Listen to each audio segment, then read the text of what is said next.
Hello mga ka-KJ, it's me again, Madam KJ.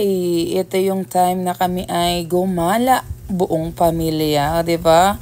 Ang sarap sa pakiramdam na kayong pamilya ay may time sa isa't isa kahit kayong mag-asawa ay busy sa kanya-kanyang mga trabaho or business. Ito yung pumunta kami sa Liliw, Laguna sa A4J Brenas Farm at talaga namang napakaganda ng mga tanawin at mga nilagay nila dito na pwede mga picture-picturean. Ayan, tulad niya, may butterfly at samot-saring mga pwede kang mag picture-picture. O, diba? Emote-emote ka. And then, ayan, ang ganda-ganda. Isa-isa naman sila nagpa-picture. Then, takbo na, papunta na doon. Ayan.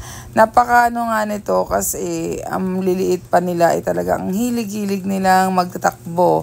At lagi kong sinasabihan nga sila na mag-ingat kasi baka mamaya ay madapa.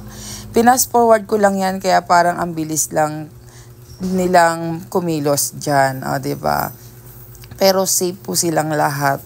At ito na nga, inikot-ikot na ng asawa ko yung lugar na yan. At talaga namang napakaganda naman nga ng mga lugar dyan. At ito, ayan, nakakatuwa lang na kayong buong pamilya ay may time sa isa't isa at naglalaro at nagsasaya habang kayo ay sama-sama. May kanya-kanya mga gustong gawin, may mga kanya-kanyang mga gustong puntahan. At talaga namang lahat ay magaganda at ang buong paligid ay nakaka-relax. At ito yung time na hindi pa ganong maggagabi kaya hindi na rin namin inintay ang sunset gawa ng may mga bata kaming kasama. Okay lang kasi ang laki ng playground ng aking mga anak ko, diba? Ang sarap sa pakiramdam na sama-sama kayong buong pamilya. Ayan, meron yung aking 4 na anak. O, diba? San ka pa? Talaga namang happy-happy sila at talaga makikita mo yung kasiyahan nila habang naglalaro dyan, diba? Sulitin na natin yung makasama natin sila habang gusto pa nilang sumama sa atin.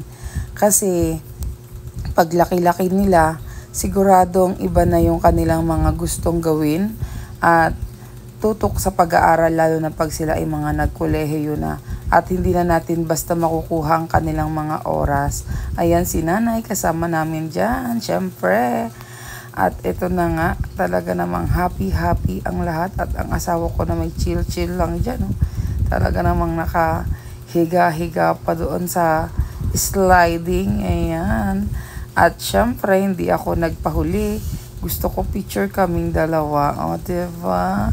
Ayan, para may remembrance at dumating yung panahon na makikita namin ito na wow, nagpunta na nga pala kami dito at ito na nga, isa-isahin na natin ang mga bawat picture or video na pwede mga videohan, picturean na mga magagandang mga tanawin at mga ginawa nila dyan.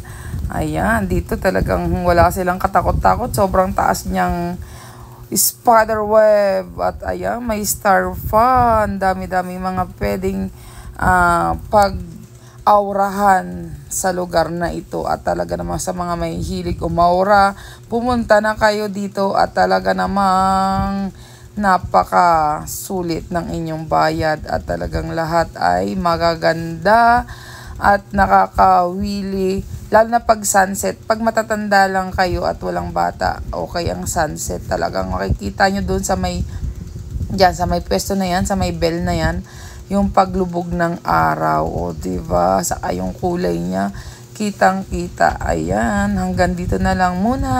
Maraming salamat po sa inyong pagsuporta sa aming mga video. God bless us all. Keep safe. Ingat. Please follow our page. Bye!